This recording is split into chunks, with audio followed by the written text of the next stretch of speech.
Hello everyone, তো আরেকটা mini blog নিয়ে চলে এসেছি। এটা হচ্ছে 5th মের পার্ট 2 ব্লগ। আগের ব্লগটাতে তোমরা দেখেই নিলে আমরা দুপুরবেলা খাওয়া দাওয়া করলাম। আর এই দিন ছিল হচ্ছে মনসা পুজো। এখানে মনসা পুজোর ব্যাপারেই এই ব্লগে তোমাদেরকে বলবো। তার আগে তোমাদেরকে এই বাড়িটা ঘুরে দেখায়। এইটা হচ্ছে বাড়ির সামনের দিকের অংশটা। এইবারে দুপুরবেলা খাওয়া দাওয়ার পরে আমি শাড়ি টাড়ি পরে রেডি হয়ে নিলাম, কারণ এইখানে কিন্তু মনসা পুজো জমজমাট করে হয় এবং কি এখানে কিন্তু সবাই সেজে গুজে মনসা পুজোয় যায়। আর এখানে আমি বাইরে এসে দেখলাম, কারণ ততক্ষণে লোকজন বেরোনো শুরু হয়ে গেছে, এসে দেখলাম এখান থেকে লোকজন তাদের থালা নিয়ে মন্দিরে পুজো দিতে যাচ্ছে। আর তার সাথে দেখলাম এটাকে বলে রথ। এটা এই পুজোর একটা প্রথা আর কি। এই রথটা নিয়েও দেখলাম লোকজন যাতায়াত করছে। এই গ্রামের মনসা পুজো কিন্তু বহু প্রাচীন এবং প্রথাগতভাবে এখনও এই আধুনিক যুগে কিন্তু চলে আসছে।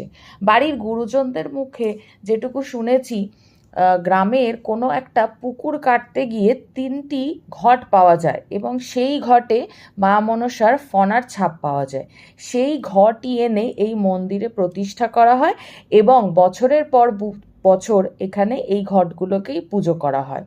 এবং এই গ্রামে যেসব বিশিষ্ট নামকরা বাড়িগুলো আছে, সেই বাড়ি থেকে পুজো আসার পরই পুজো শুরু করা হয়। আর এই গ্রামে, এই শুশুনিয়া গ্রামে যত বাড়ি আছে, যত মানুষজন আছে, তাদের সবার পুজো কিন্তু এখানে পড়ে।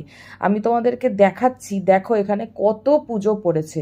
সব বিশিষ্ট বাড়ি থেকে পুজো আসার পরে পুজো শুরু হয়ে গেল। আর এখানে কিন্তু মেলাটাও সকাল থেকে বসে। আর আমাদের বাড়ির সবাইকে নিয়ে, ননদ, যা, ভাইজি সবাইকে নিয়ে আমরা কিন্তু এই মেলাতে চলে এসেছি।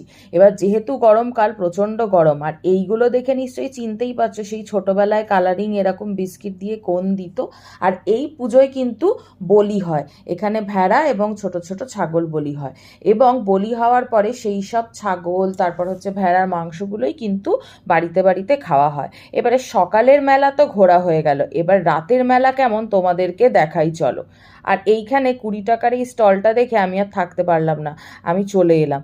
বেশ অনেকগুলো জিনিস কিনে নিয়েছি, কিনে নিয়ে হাঁটছি। আমার যা ভাসুরও এখান থেকে প্রচুর কেনাকাটা করেছে। আর এই গ্রামের লোকেরা কিন্তু এই দুর্গাপুজোর থেকেও এই পুজো বেশি জনপ্রিয় ওনাদের কাছে, কারণ ওনারা সারা বছর খাটাখাটনি করে যা উপার্জন করেন তা এই পুজোতে তার বাড়ির লোকজন সবাইকে নিয়ে দুদিন আনন্দ করে খাওয়া দাওয়া করে কাটিয়ে দেন। এই দেখো আবার চলে আসি ফুচকা খেতে। এইখানেও 10 টাকার 6টা ফুচকা ছিল, কিন্তু এই ফুচকাটার টেস্ট জাস্ট দারুণ ছিল।